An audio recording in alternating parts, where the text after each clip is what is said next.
Dan semua yang terkena keriting daun saya kasih tanda seperti ini semuanya, dan ini hasilnya. Bisa teman-teman sahabat tani lihat pulih total ya. Terus ini lagi, pokoknya semua yang terserang keriting daun itu saya tandain waktu itu ya. Karena apa? Saya ingin tahu hasilnya seperti apa setelah aplikasi eksperimen nutrisi saya ya. Nah ini tandanya teman-teman sahabat tani, dan ini hasilnya. Nah bisa teman-teman sahabat tani lihat hasilnya 100% pulih ya.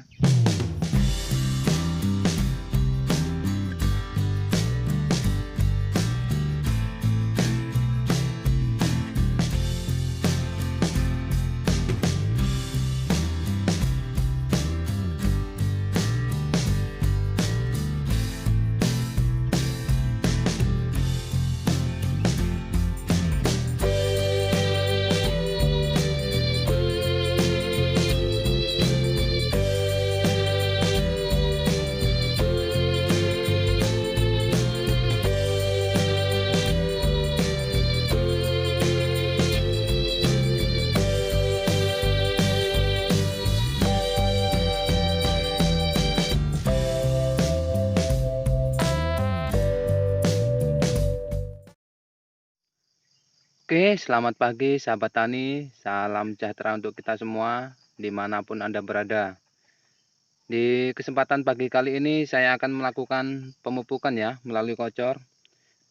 Dan di sini akan saya tambahkan hanya 2 nutrisi ya, yaitu PGPR sama pestisida nabati ya. Tujuan saya menambahkan pestisida nabati ini untuk imunitas dari akar ya. Terus kalau PGPR ini selain menambah jumlah bakteri dalam tanah, juga bisa menaikkan pH asam ya. Nah, apalagi kemarin tuh habis terguyur hujan deras banget ya, hampir 1 harian itu. Makanya saya kasih ini agar pH-nya nggak terlalu asam ya. Oke, untuk pupuknya sendiri di sini saya sudah masukkan MOP atau KCl bersama urea dengan takaran MOP-nya 3,5 oz, terus ureanya 1 on, sama ini adalah TSP ya, triple fosfat dengan takaran 4,5 oz ya. Kenapa fosfatnya lebih banyak? Karena itu udah mulai masuk masa berbunga ya, udah mulai banyak yang udah mulai muncul bunga. Jadi fosfat adalah tujuannya untuk mendorong lebih banyak keluar bunga dan mengoptimalkan bunga itu menjadi buah ya, begitu ya. Paham ya maksudnya teman-teman sahabat tani, khususnya yang pemula seperti saya ya. Jadi fosfat itu bisa memacu pertumbuhan bunga ya, keluarnya bunga maksudnya ya. Juga bisa mempertahankan bunga itu menjadi buah ya, dalam artian itu nggak gampang rontok gitu ya. Jadi sangat disayangkan kalau bunganya nanti banyak, tiba-tiba banyak juga yang rontok nggak jadi buah ya. Jadi cara kerja fosfat adalah mempertahankan buah itu apa? Mempertahankan bunga itu menjadi buah begitu ya. Dan ini saya sendiri udah agak kesiangan ini ya. Ini matahari udah nongol sekitar jam 7 kurang, ini lebih kurang. Karena rencana saya tadi itu mau bangun jam 4:30 ya kan, jadi bisa mengejar sinar matahari. Cuman karena saya udah kecapean ya kan, berapa malam ini saya usahakan untuk membalas teman-teman sahabat tani atau teman-teman YouTuber. Jadi saya usahakan untuk berkunjung balik ya.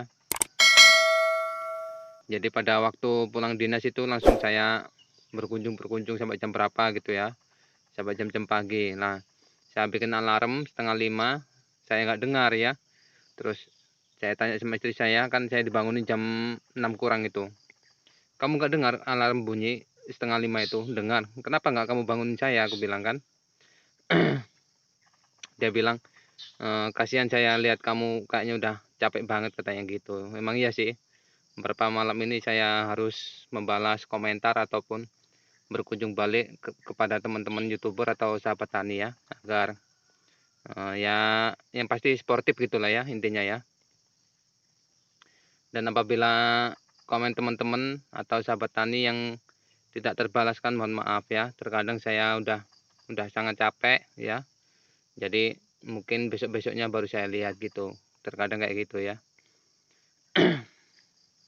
Oke, tanpa basa-basi saya di sini nggak terlalu lama juga karena di rumah masih ada kerjaan, yaitu saya lagi mempersiapkan untuk media semai untuk CMB ya, yaitu cabai merah besar yang nantinya rencananya videonya saya bikin dari mulai awal persiapan media semai untuk CMB sampai nanti pindah tanam ya. Jadi full itu durasi videonya tentang penyemaian sama waktu sampai usia pindah tanam ya, begitu maksudnya.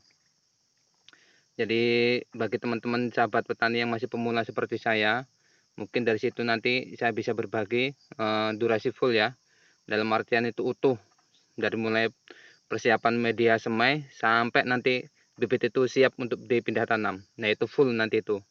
Saya bikin eksklusif ya, khusus untuk teman-teman sahabat tani yang masih pemula ya, atau teman-teman sahabat tani yang masih apa ya, petani polybag ya. Saya dulu juga petani polybag dan ini baru aja saya belajar di lahan terbuka ya. Jadi nggak usah minder teman-teman sahabat tani itu yang masih bercocok tanam di polybag atau di sekitaran pekarangan rumah. Ilmu saya ini kalau emangnya sekiranya bisa bermanfaat, bisa dipraktekkan di rumah ya. Jadi nggak usah minder. Ini aja masih segini kok tanaman saya, tapi saya tetap semangat ya. Jadi yang penting kita ini berusaha dulu ya. Yang penting ada niat. Jadi nggak usah minder, tanaman orang banyak bagus-bagus, nggak usah.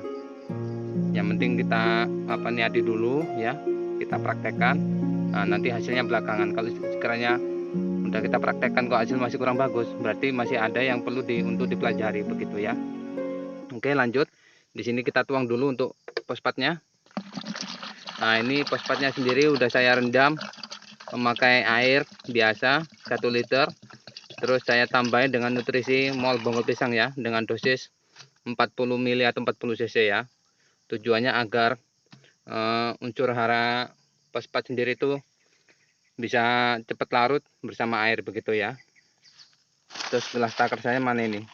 Tunggu saya buka plastiknya karena ini saya ikat jadi susah.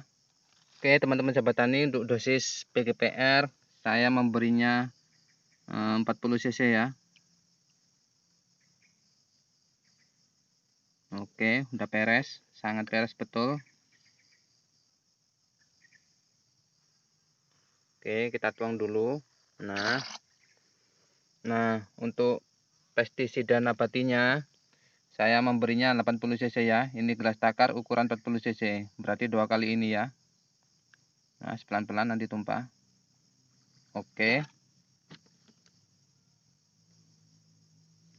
Dan untuk teman-teman sahabat tani, ya kan emang saya belum ada video untuk cara membuat pestisida nabati ya. Bahannya dari apa, terus cara fermentasinya gimana, nanti suatu saat akan saya bikin ya.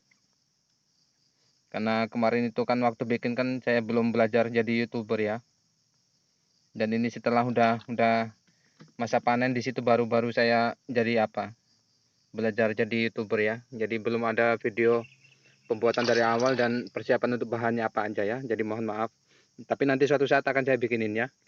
Jadi untuk teman-teman sahabat tani yang masih pemula seperti saya, jadi nantinya bisa dipelajari ya. Terus untuk dosis airnya sendiri, di sini saya akan memberinya dosis 16 liter ya, 16 liter. Karena itu pokok cabai saya lebih kurang itu ada 80 pokok, jadi nanti untuk dosis per batangnya itu akan saya kasih 100 cc ya. Nah, ini adalah gelas takar ukuran 200 cc ya, atau 200 ml. Jadi kalau 100 cc berarti separuhnya ini ya.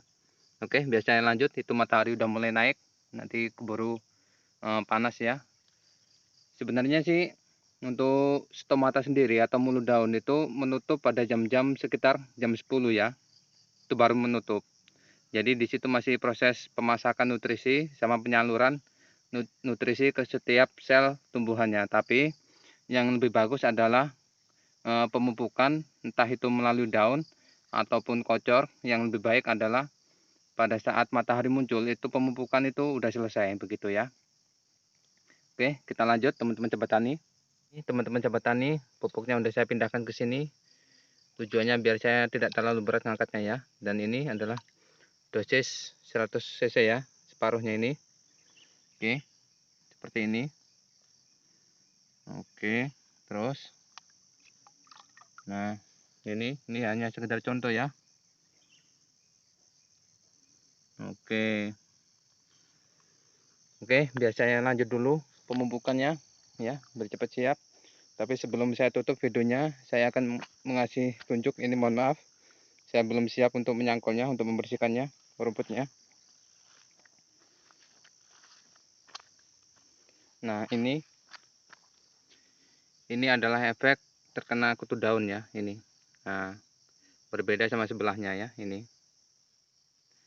Jadi yang terkena kutu daun ini, kemarin sudah saya spray menggunakan asam amino, saya campur dengan pestisida nabati ya. Dan yang terkena kutu daun rontok, tersisa ini mulai tumbuh tunas yang baru ya. Kemarin tuh jelek banget, keriting ya. Cuman sayang di video sebelumnya saya tidak sempat nge-shot ya. Nanti saya kasih gambarnya aja, fotonya gimana sebelum saya aplikasi itu ya, bentuknya ya, waktu terserang kutu daun itu. Dan ini secara perlahan udah mulai pulih ya. Mudah-mudahan nanti bisa pulih seperti temennya ini ya. Oke, terus untuk yang keriting daun, ini sedikit saya jelaskan, nggak terlalu panjang lebar ya. Untuk apa sendiri? Untuk keriting daun di sini bukan 90% lagi ya saya bilang, tapi 100% sudah pulih ya. Nah, dengan apa? Ada apa dengan nutrisi saya?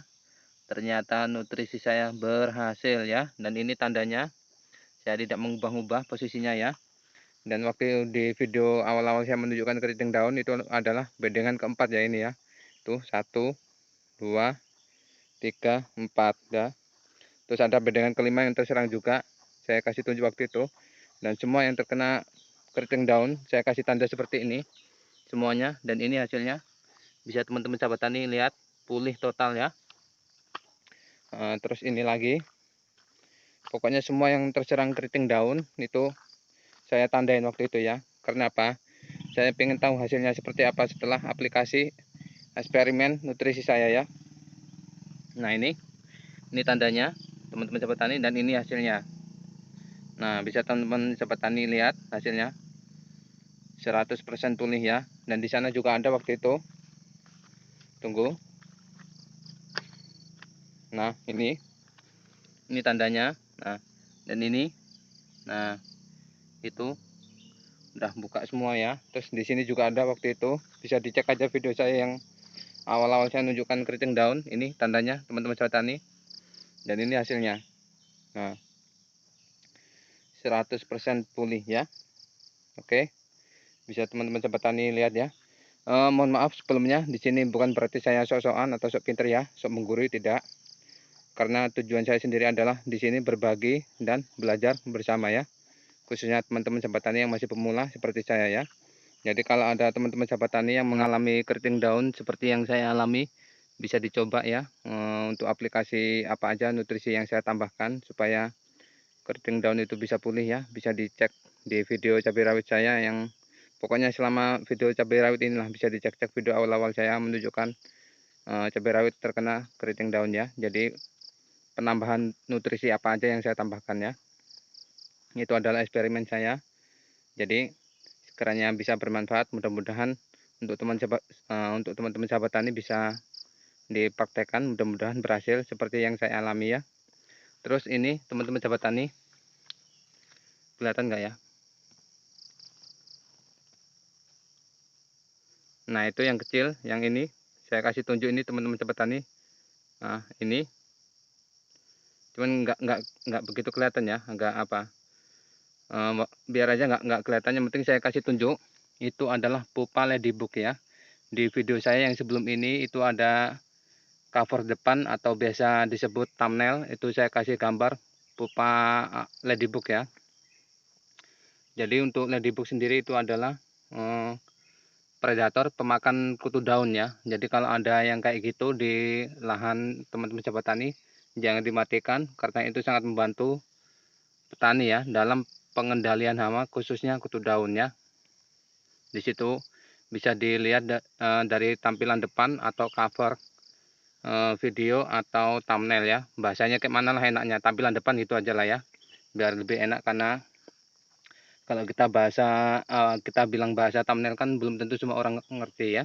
Jadi kita sebut aja tampilan depan itu saya kasih gambar pupa dari ladybug ya, juga ladybugnya sendiri ya. Jadi supaya bisa kita jaga untuk membantu dalam pengendalian hama, khususnya kutu daun, begitu ya teman-teman ya. Oke, segitu dulu video dari saya, semoga bisa bermanfaat. Ikuti terus perjalanan petani subsisten. Saya adalah petani coba-coba yang berkeinginan menjadi petani komersial yang sukses. Yang penting selalu ada niat untuk belajar tanam, belajar bereksperimen, dan selalu tetap semangat. Dimana tadi yang terkena kutu daun ini, biar saya mantulin, biar bisa pulih dia. Ini tandanya saya kasih 2 ya. Untuk yang terkena kutu daun ini berbeda sama yang keriting daun itu di sana itu. Tuh di sana itu saya kasih tanda 1 ini karena ini lurusannya, biar tidak terjadi hoax ya atau mengada-ngada. Nah, ini yang terkena serangan kutu daunnya, saya kasih 2 tandanya ya. Nah, saya ingin tahu nanti bisa pulih apa enggak dengan eksperimen penambahan nutrisi dari buatan saya sendiri ya. Oke, biar saya mantulin dulu biar dia bisa pulih ya. Mantul, pulih ya.